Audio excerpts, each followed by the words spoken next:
Good day, my dear students at home.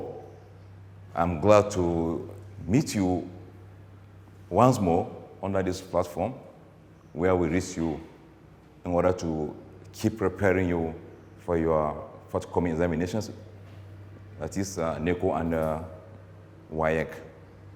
I'm your commerce teacher.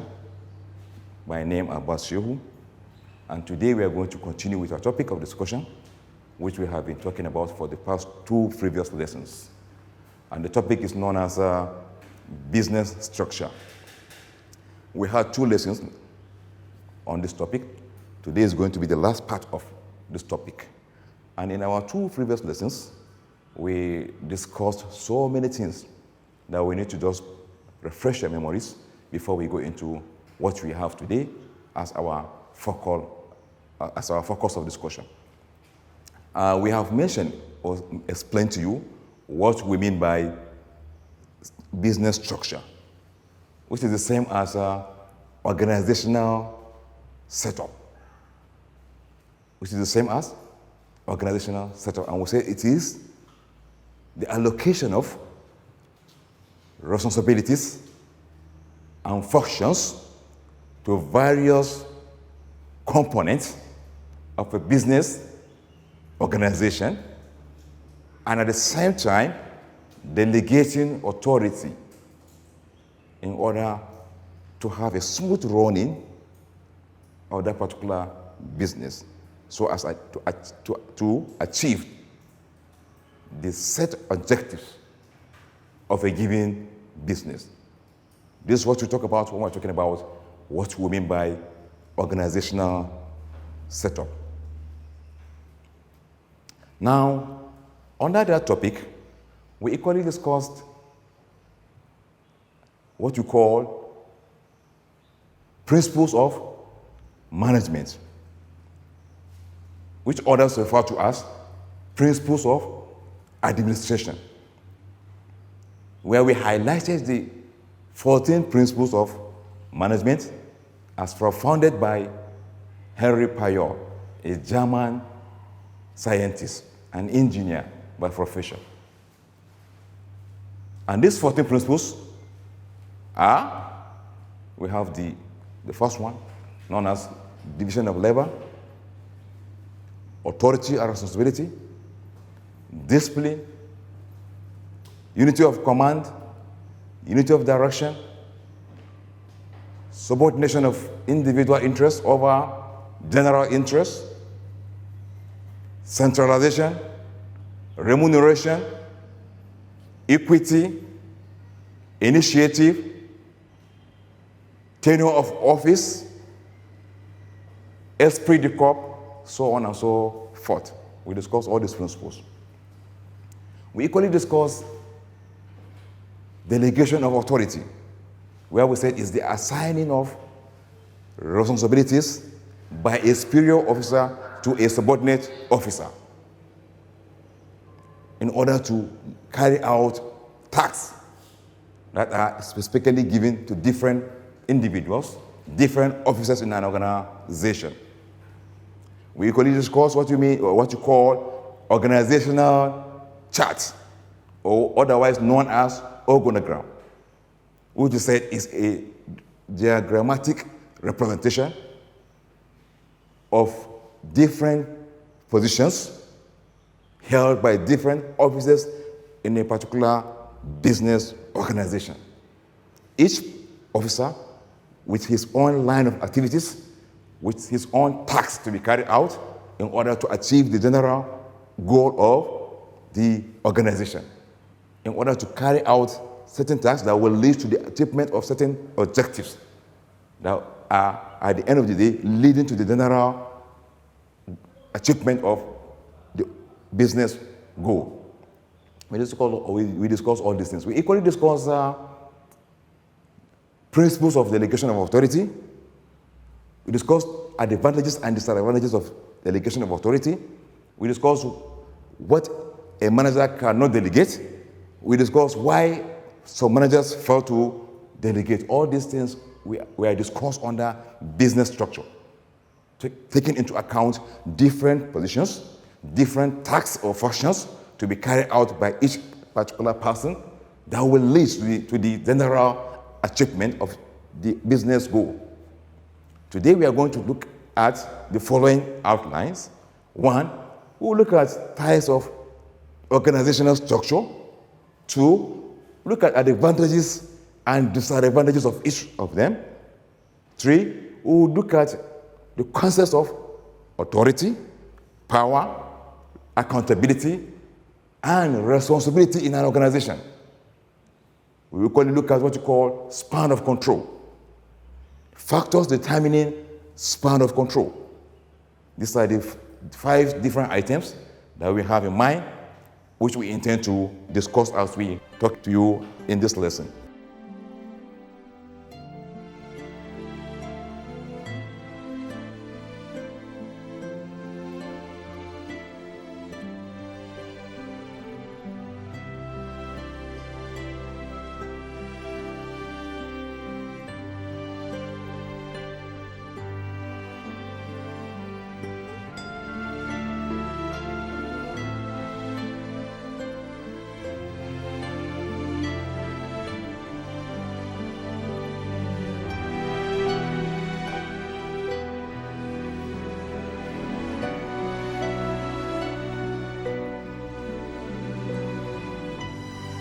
Having refreshed our minds on what we have just done, the previous lessons, we now go straight into the types of organizational structure.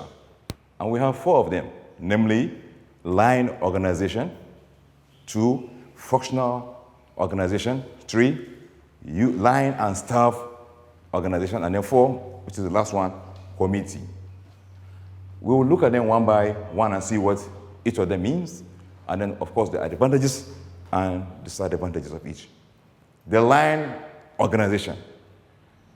This is an organizational structure that refers to the direct working relationship between the subordinates and the superiors, in which line of authority flow from the top executives to the lowest subordinates. Authority flows downwards, while responsibility flows upward. In this type of structure, line of authority flows from the superiors down to the least subordinates. That's what we mean when we talk about line organizational structure. Then we now look at the advantages of this type of structure. Number 1, it is simple and easily understood by employees and managers. It is a very simple kind of structure that is easily understood by both managers and the employees, by both the superiors as well as the subordinates. Number 2, it is good for small organizations where specialization is not important. It is good for small organizations where they do not give relative importance to specialization. Number 3, decision making at all levels is made simple and easy. At all levels. And when we talk about levels here, we're talking about the top management levels, we're talking about the middle level, and the lower management level. Then we have number 4, discipline is always maintained because there is that flow, there is that upward and downward responsibilities. Number 5, there is a clear-cut identification of duties, responsibilities, as well as division of labor. And the last one we have here is, it is based on unity of command and scalar change.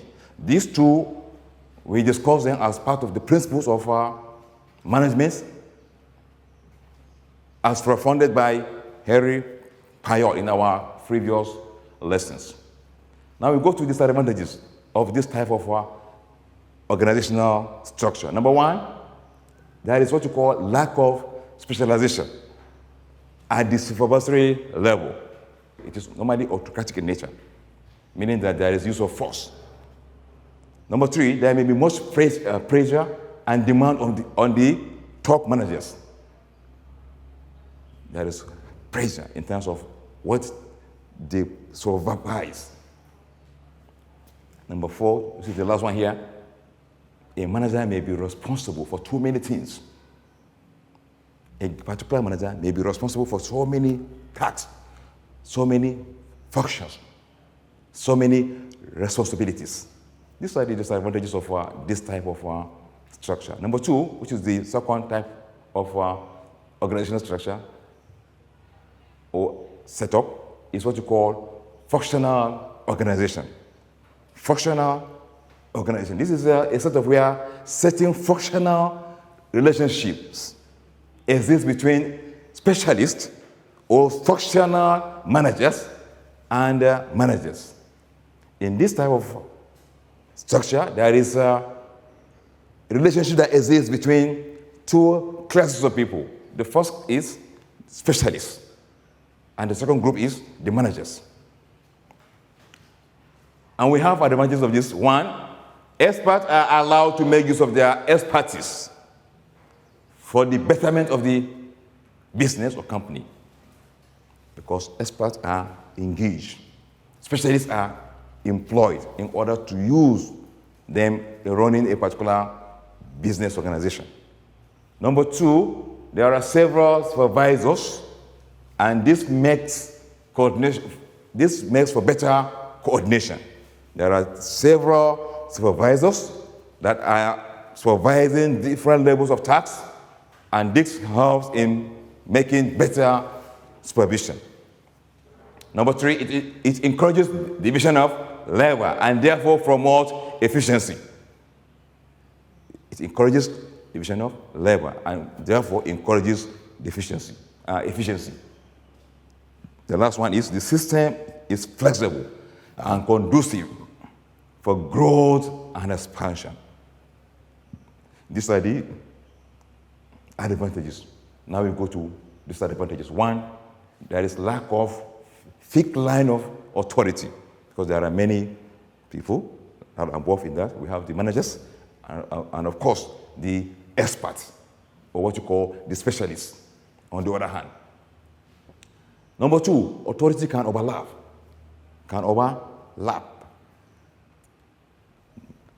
Between the experts or specialists on the other hand and the managers. Number three, confusion can occur. Confusion can occur as a result of too many experts and bosses. Too many experts and bosses can bring about conflicting interests, conflicting directions. Number four, there may be lack of effective control. Where there is conflict of interest, two managers giving two different directions to different officers or to the same officer, there may be confusion that may arise as a result of that. And that will lead to ineffective kind of control. And the last one we have is it is easy to apportion blames where mistakes are made. It is very easy to apportion blames where mistakes occur. Let's talking about the second one. We will now go to the third one, which is line and staff organization. This is a combination of the line or direct executives and the specialist auxiliary services, whereby a line organization engages experts who advise the managers in the performance of their duties.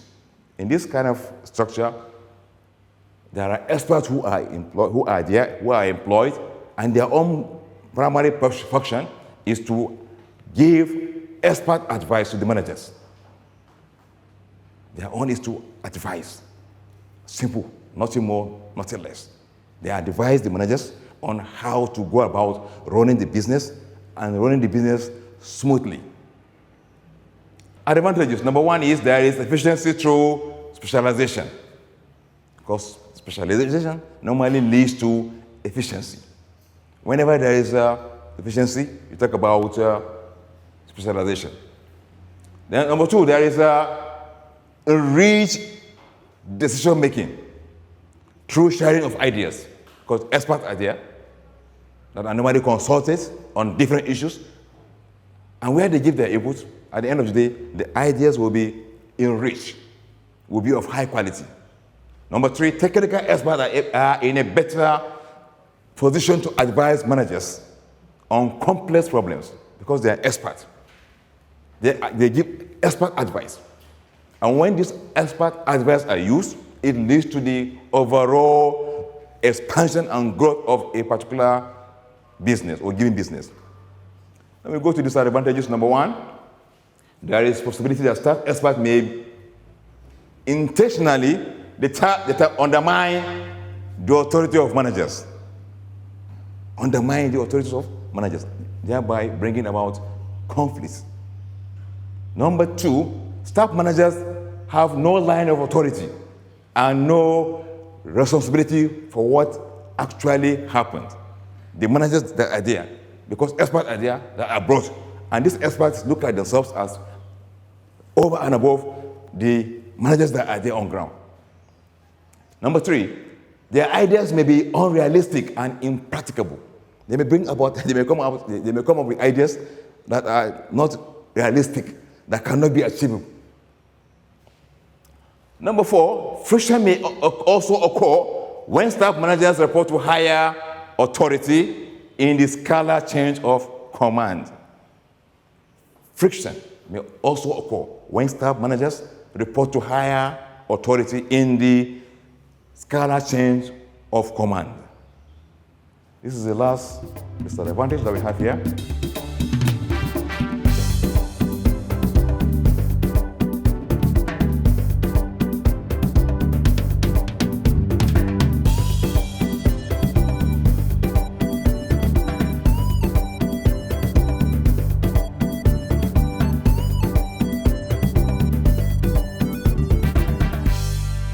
Now we go to the last type of business structure, which is a committee. In this type of organization, the manager or the management is assisted by a number of standing committees.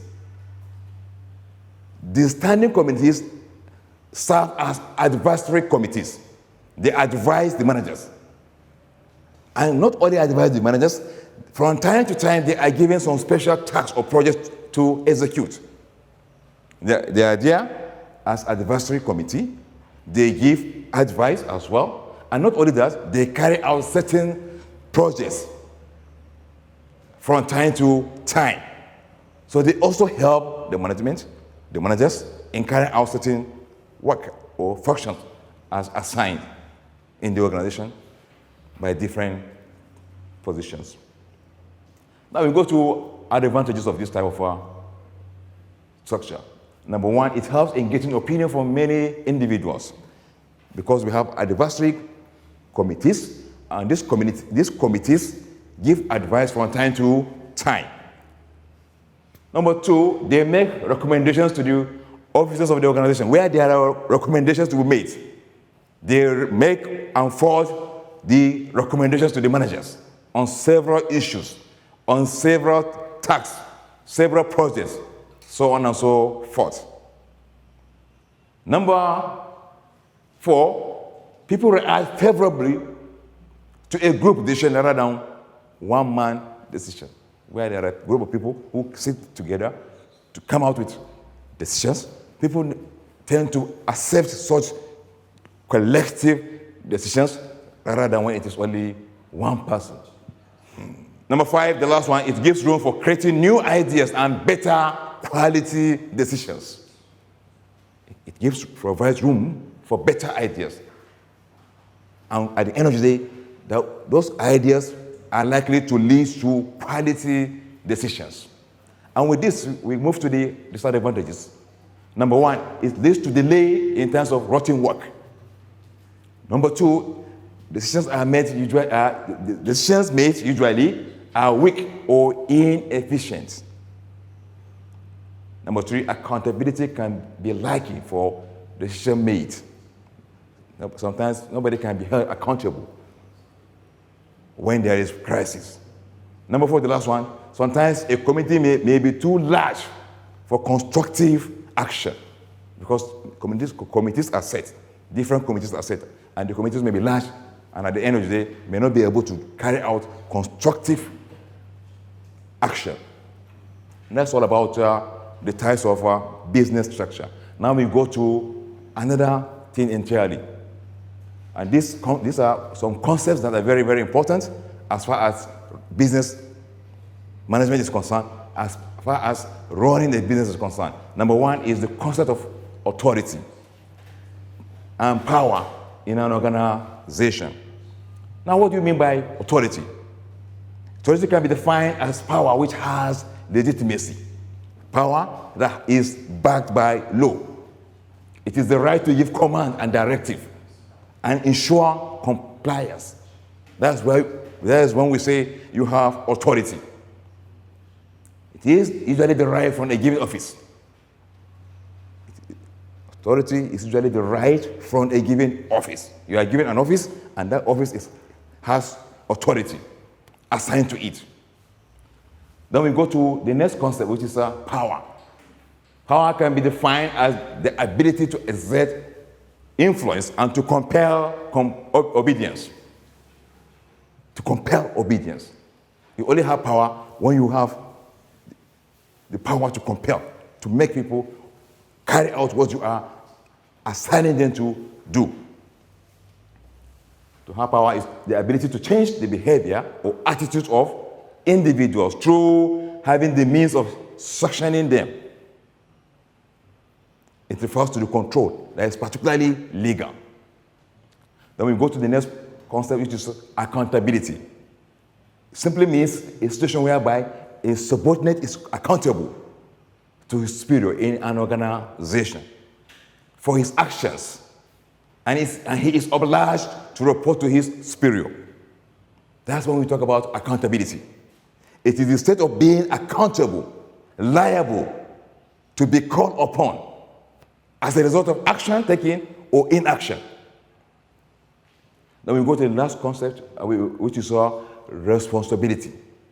It is individual obligations to be carried out as assigned, according to duties assigned. It is the state of being answerable as a result of duty, obligation, etc. Now we are through with the concepts. We now move to what is known as span of control. Span of control. What do we mean when we talk about span of control or span of management? It refers to the number of subordinates a manager can effectively control or manage. The number of subordinates under a particular manager. It is the number of workers working directly under a given manager. And to ensure effectiveness, the number should be between 3 to 6. The number of subordinates should be between 3 to 6, as suggested by Henry Fayol. This is to allow effective control, effective management, effective supervision. Now, having seen what we mean by span of control, the next thing we are going to look at is what are the factors that determine the span of control? What are the factors that determine the number of subordinates that the manager is supposed to have, is supposed to control, is supposed to manage? 1, nature of work. The nature of work will determine whether the manager will need more subordinates or less. Whether there should be 5, 6, whether there should be 4, 3, so on and so forth. Number 2, qualification, training, and experience of the manager. The higher the qualification of the manager, the less people he is expected to have in some cases. His education or educational level, his training, his experience will determine the number of people that he is likely to have that will be working under him directly. Number 3, the personality of the manager. The personality of the manager. Number 4, the size of the organization. The bigger it is, then the bigger the workers, and the bigger the workers, then the bigger the people that he is likely to have under his control. Number 5, the quality of lateral communication. These are the factors that determine span of control in a business organization. Number 6, we talk about level of technological development. Level of technology will equally determine how many he is likely to have. Number 7, the caliber of subordinates. What are the caliber? How are they? Are they people that easily understand? Are they effective in terms of carrying out their jobs? All this will determine. Then the demand on manager's time in other jobs. Is he so busy that he is engaged in other jobs? If he is so busy, then of course he will need more hands to help him in case he's not there. Then we have frequency of interpersonal relationship between a manager and the subordinates. These are the factors as far as determining span of control is concerned. Now, having talked about all these things, we have now reached a point of summary. In this lesson, we were able to discuss basically the types of organizational structure that we have, which are line organization, functional organization, line and staff organization, and the last one is committee. We discussed again advantages and disadvantages of each of them. Not only that, we were able to discuss some basic concepts or define some basic concepts as far as business management is concerned, which are authority, power, accountability, and responsibility. Then we finally discussed what we mean by span of control and the factors that determine span of control. Now we go to the last aspect of our class, which is the assignment segment. And we have the following questions as our assignment. Number 1, define the following terms. Define the following terms. Number A, authority. B, power. C, responsibility. Explain the following terms. A, authority. B, power. C, responsibility. Number 2, A, what is span of control? What is span of control? B, explain any 5 factors which determine the span of control. Explain any 5 factors which determine the span of control. These are the questions that you have as your assignment. And as usual, we are expecting you to send the answers to us through our numbers. Abbas Shehu is my name, and my number is 081 00 508. Again, 081 00 508. My colleague, Zainab Abdul Karim, 080 328 47167. Again, Zainab Abdul Karim, 080 328 47167. And the last, Yari Zakaria, 080 656 94134. Again, Yari Zakaria on 080 656 94134. Stay home, stay safe, and keep learning. Have a nice time. See you in our next class.